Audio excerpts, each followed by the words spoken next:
ओम। आर्य कन्या inter college Prayagraj. मैं श्रीमती मोहू बसु। हम लोग कक्षा 7 के विज्ञान में पाठ 3 पदार्थ की संरचना एवं प्रकृति पढ़ेंगे। आज हम लोग इसके अंतर्गत पढ़ने जा रहे हैं पदार्थ क्या है। पदार्थ द्रव्य वह है जो स्थान घेरता है और जिसमें भार होता है और जिसका ज्ञान हम इंद्रियों द्वारा कर सकते हैं। इंद्रियां क्या है आप लोग जानते हो, हमारे आँख, नाक, कान, जीभ और त्वचा। इसके द्वारा हम जिस भी चीज़ को ज्ञान कर सकते हैं, जैसे कुर्सी, मेज, जल, दूध, हवा इत्यादि, ये सब चीज़ें पदार्थ हैं। पदार्थ का निर्माण कैसे होता है, इसकी मौलिक इकाई क्या है। पदार्थ अनेक छोटे छोटे कणों से मिलकर बने होते हैं जिन्हें हम अपनी आँखों से नहीं देख सकते हैं। इन्हें हम परमाणु या अणु कहते हैं। अणु किससे मिलकर बना होता है? अणु परमाणुओं से मिलकर बना होता है। परमाणु पदार्थ की संरचना का सूक्ष्मतम कण है जो स्वतंत्र अवस्था में नहीं रह सकता। सामान्यतः 2 या 2 से अधिक परमाणु संयोग करके परमाणुओं का समूह बनाते हैं जिन्हें अणु कहते हैं।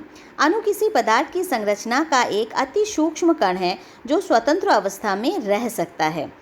परमाणु पदार्थ का वह सूक्ष्म कण है जो स्वतंत्र अवस्था में नहीं रह सकता। इसमें हम लोगों ने ये जाना कि पदार्थ क्या है। पदार्थ वह है जो उसमें जो स्थान घेरता है और जिसमें भार होता है और जिसका ज्ञान हम इंद्रियों द्वारा कर सकते हैं। परमाणु क्या है? परमाणु पदार्थ का अति सूक्ष्म कण है और 2 या 2 से अधिक परमाणु मिलकर अणु की रचना करते हैं। अणु जो होता है वो स्वतंत्र अवस्था में रह सकता है, लेकिन परमाणु स्वतंत्र अवस्था में नहीं रह सकता। अब हम लोग पढ़ेंगे पदार्थ की अवस्थाएं। पदार्थ 3 अवस्था में पाया जाता है, ठोस, द्रव और गैस। अब इसमें जल एक ऐसा पदार्थ है जो तीनों अवस्थाओं में पाया जाता है। जल ठोस के रूप में हो तो बर्फ, द्रव के रूप में हो तो पानी और गैस के रूप में हो तो जल वाष्प। इसके बाद हम लोग ठोस पदार्थ के बारे में पढ़ेंगे। पदार्थ की ठोस अवस्था में कण जो होते हैं वो अत्यंत पास होते हैं, जिस कारण इसके बीच अंतरा अणुक स्थान बहुत कम होता है। ये चित्र देख रहे हो बच्चों, ठोस के कण एक इसमें देखो बहुत पास है ना इसके अणु, तो इसके बीच में जो स्थान है ये जो गोल गोल दिख रहा है ये अणु है। इन अणुओं के बीच में जो स्थान है उसे अंतराणुक स्थान कहते हैं, तो ये बहुत कम होता है। इसके बाद हम लोग पढ़ेंगे द्रव। पदार्थ की द्रव अवस्था में कण या अणु जो होते हैं ठोस की अपेक्षा अधिक दूर होते हैं, जिस कारण उसके बीच अंतराणुक स्थान जो होता है ठोस की अपेक्षा अधिक होता है। ये देखो बच्चों, दूर दूर कण दिख रहे हैं आपको। इसके बाद हम लोग पढ़ेंगे गैस। पदार्थ की गैस अवस्था में कण जो होता है वो बहुत ज़्यादा दूर होते हैं, मतलब ये ठोस और द्रव दोनों की अपेक्षा दूर होते हैं। उनके बीच अंतराणुक स्थान बहुत ही अधिक होता है। इसके बाद हम लोग पढ़ेंगे पदार्थ की आणविक संरचना।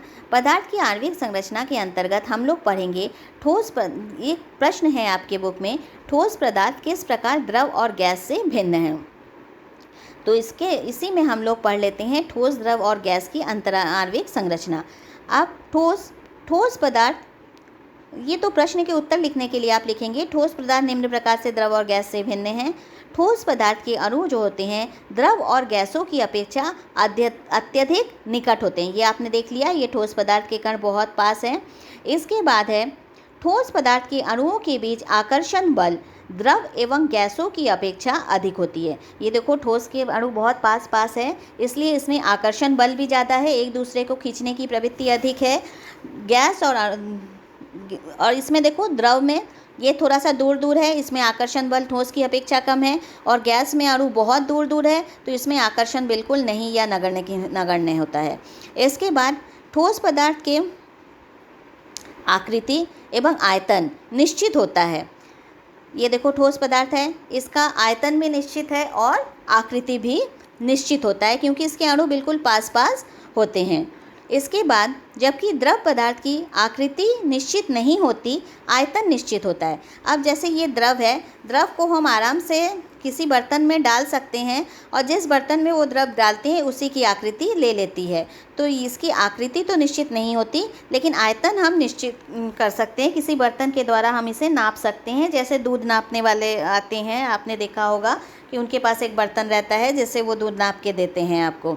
इसके बाद बेटा गैस की ना तो आकृति निश्चित होती है ना ही आयतन होता है। अब ये देख रहे हो गैस के अणु बहुत दूर है, तो इसका ना तो हम आयतन माप सकते हैं और ना ही इसका आकृति। ठीक है बच्चों, ये कहीं भी जहाँ भी होता है फैल जाता है, जैसे पूरे कमरे में हुआ फैल गया, जिस भी चीज़ में है, खाली बर्तन हुआ उसमें गैस भर जाएगा, सब जगह गैस अपने आप ही भर जाता है, तो इसको हम लोग निश्चित नहीं कर सकते। तो इसमें हम लोगों ने पढ़ा ठोस पदार्थ की आकार और आकृति दोनों निश्चित होती है। गैस पदार्थ की आकृति निश्चित नहीं होती लेकिन आयतन निश्चित होता है। और द्रव पदार्थ का तो पढ़ लिया। गैस प्रकार का ना तो आयतन निश्चित होता है ना ही आकृति निश्चित होती है।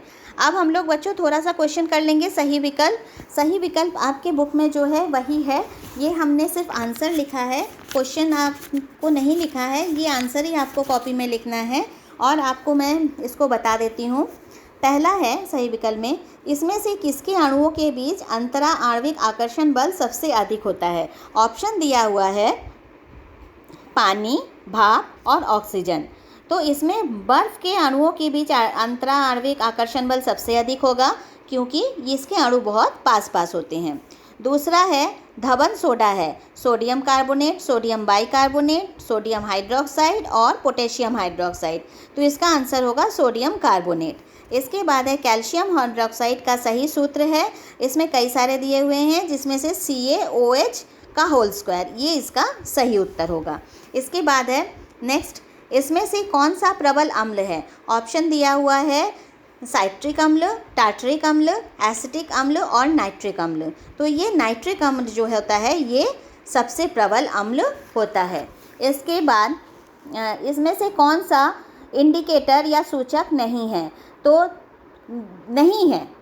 तो इसमें ऑप्शन दिया हुआ है लाल लिटमस, मिथाइल ऑरेंज, फिनोप्थिलीन और एंटासिड।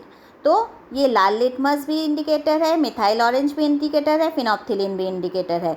सिर्फ एंटासिड जो होता है ये गैस कम करने की दवा होती है, इसमें ये इंडिकेटर या सूचक नहीं है। तो आज के लिए बस इतना ही बच्चों।